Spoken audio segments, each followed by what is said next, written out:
बताइए अपने बारे में। सर मेरा नाम निकिता सयाम है और मैं पैडी ग्रोइंग रीजन बालाघाट से बिलोंग करती हूँ। मैंने मेरा 12th Balaghat English higher secondary school से किया है और बीएससी एग्रीकल्चर मैंने जवाहरलाल नेहरू कृषि विश्वविद्यालय से किया है। सर इस दौरान मैं एक एनएसएस कैंडिडेट भी थी और साथ ही साथ मैंने टेक्नोलॉजिकल मिशन ऑन सिट्रस पे भी ट्रेनिंग प्रोग्राम अटेंड किया है। सर इसके बाद मैंने एमएससी किया एक्सटेंशन एजुकेशन से कॉलेज ऑफ एग्रीकल्चर इंदौर से। अपने ट्रेनिंग प्रोग्राम के बारे में कुछ बताइए। सर ट्रेनिंग प्रोग्राम सर हमारा छिंदवाड़ा में हुआ था। छिंदवाड़ा सिट्रस ग्रोइंग एरिया है, वहाँ पे काफ़ी सिट्रस ग्रो किया जाता है। तो हमें बताया गया था कि सिट्रस कैसे ग्रो करना है, उसके लिए क्लाइमेट कौन सा अच्छा है, सॉइल कौन सी अच्छी है और उसका प्रोपोगेशन मेथड्स क्या क्या होते हैं। क्या क्या सीखा आपने वहाँ से फिर? और सर मैंने वहाँ कुछ से फैक्ट्स के सीखा। बारे में बताइए कि ये फैक्ट्स मैंने सीखा सर वहाँ से सर सिट्रस जो है एरिया और प्रोडक्शन में इंडिया में third largest growing fruit crop है और साथ ही साथ सर एमपी में और इंडिया में सिट्रस का मैंड्रिन टाइप जो है वो सबसे ज़्यादा ग्रो किया जाता है और सर सिट्रस के लिए टी बडिंग का ज़्यादा यूज़ किया जाता है और वो उसकी मेन प्रोपगेशन मेथड है। वैसे वो सीड के थ्रू भी ग्रो हो जाता है लेकिन टी बडिंग में टाइम कम लगता है तो उससे जल्दी हमें प्रोडक्शन मिल जाता है। आपकी लाइफ का मोटो क्या है?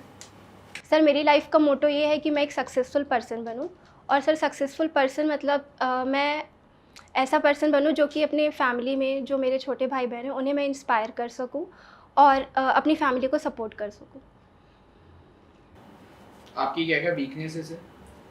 सर मेरी वीकनेस ये है कि मेरा रूटीन कभी कभी थोड़ा गड़बड़ हो जाता है, ख़राब हो जाता है सर। जैसे सर जैसे कि एग्ज़ाम टाइम था सर तो मैं रात में लेट तक जागती थी और फिर सुबह लेट उठना। तो सर कभी ऐसा तो नहीं हुआ कि कोई मूवी अच्छी लगी फिर आप रात में लेट तक जागे, अगले दिन ऑफिस आना ही भूल गए? नो सर ऐसा नहीं सर, रिस्पॉन्सिबिलिटी है मुझ में तो सर मैं एक लिमिट तक ही करती हूँ सर, लेकिन वो मैं कंट्रोल कर लेती हूँ। और सबसे बड़ी स्ट्रेंथ क्या है आपकी? ऐसा क्या है आपकी पॉजिटिव स्ट्रेंथ जो आपको दूसरों से बेहतर बनाती है?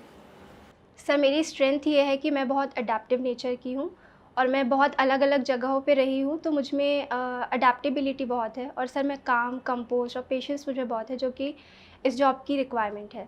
तो सर फील्ड जॉब कर लेंगे आप? Yes sir. कोई प्रॉब्लम तो नहीं आएगी? No sir. कैंपेनिंग वगैरह यस सर। सारी चीज़ें? निकिता, मार्जिनल फार्मर क्या होते हैं? सर मार्जिनल फार्मर ऐसे फार्मर्स होते हैं जिनके पास 1 हेक्टेयर से कम का लैंड होता है।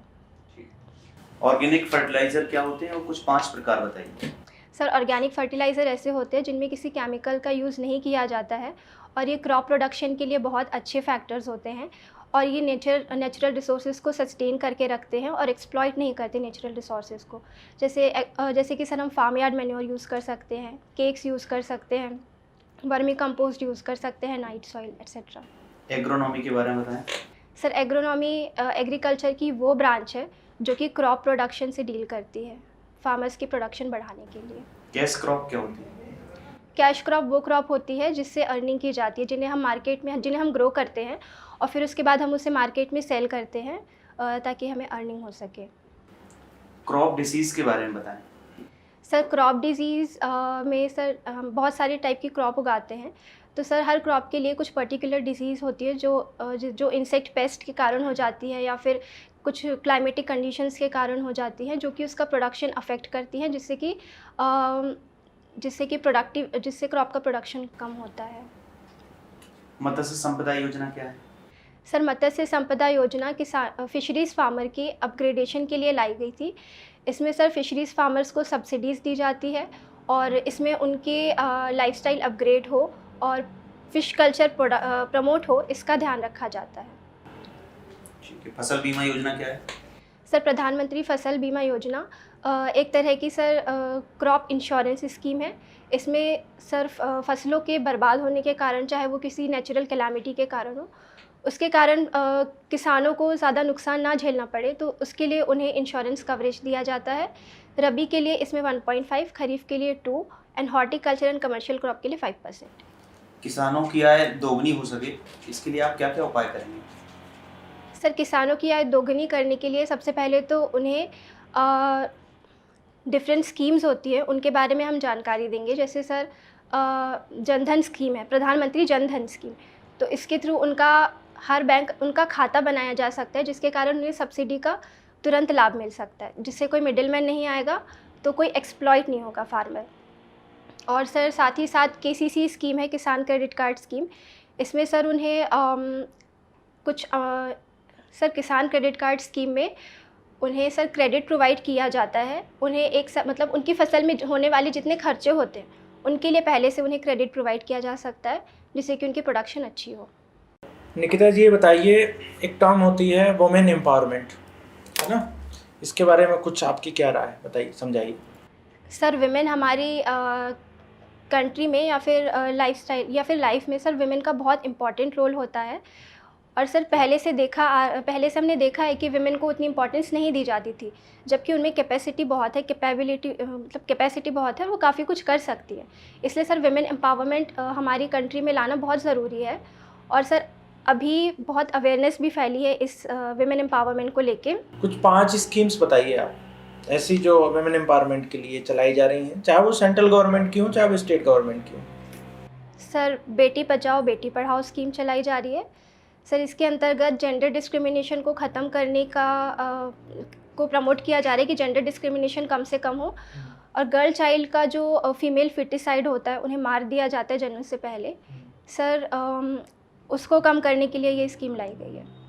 तो ये तो एक ही होता है। सर फीमेल विमेन ई हार्ट, सर विमेन ई हार्ट एक एंटरप्रेन्योरशिप स्कीम है। सर इस स्कीम के अंतर्गत विमेन अपनी खूबियों को प्रदर्शित कर सकती है। अगर उनमें कुछ खूबी है, जैसे कि कुछ प्रोडक्ट बनाना, उसे वो बना के सेल कर सकती है। और सर सुकन्या समृद्धि योजना सुनी आपने? Yes sir. बताइए उसके बारे में।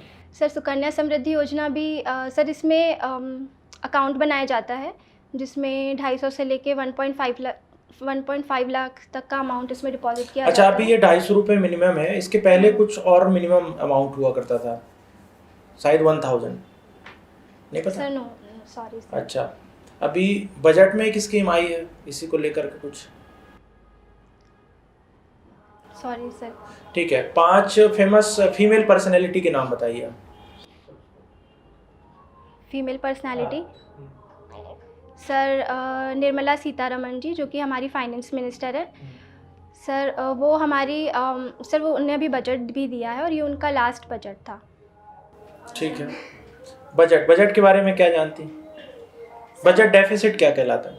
सर बजट डेफिसिट मतलब सर पहले वो बजट निकालते हैं और सर उनके पास जितना अमाउंट होता है उस बजट के लिए, वो अगर कम होता है तो जितने एक्स्ट्रा अमाउंट की ज़रूरत पड़ती है उस एक्सपेंडिचर को पूरा करने के लिए उसे बजट डेफिसिट। और बजट सरप्लस क्या कहलाता है? बजट सरप्लस मतलब सर उनके पास पहले से जो अमाउंट है वो बजट एक्सपेंडिचर से अगर ज़्यादा है तो जितना एक्स्ट्रा अमाउंट है उसे हम बजट सरप्लस कहेंगे। ये आपने पढ़ा है ऐसा कि अभी मन से बना रही हैं? वो सर ये मैंने पढ़ा है सर, फिस्कल सरप्लस और फिस्कल डेफिसिट। फिस्कल स्टिमुलस क्या कहलाता है, ये बताइए। नो सर, ये नहीं पता। नहीं जानकारी। बैंक के बारे में आप क्या जानती हैं, क्या होता है बैंक? सर बैंक एक ऐसा इंस्टीट्यूशन होता है जो कि मनी डिपॉजिट करता है और कस्टमर्स को लोन प्रोवाइड करता है और साथ ही साथ काफ़ी सारी स्कीम्स की भी जानकारी लोगों को समय समय पर देता रहता है। ठीक है Nikita, thank you. Thank you sir.